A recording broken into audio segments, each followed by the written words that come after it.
बिस्मिल्लाहिर्रहमानिर्रहीम, अस्सलाम वालेकुम। जरा न्यूज़ HD में खुश आमदीद। मैं हूँ आपके साथ आयशा अहमद। नजर डालते हैं आज के बुलेटिन पर।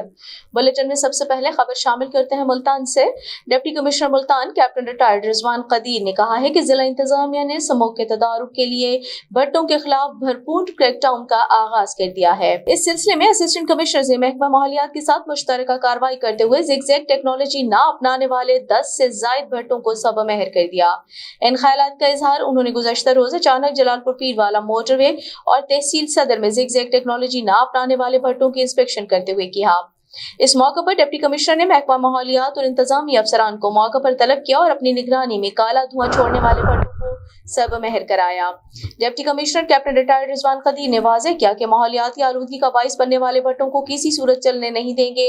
मुसलसल खिलाफ वर्जी पर भट्टों में पानी डाल दिया जाएगा।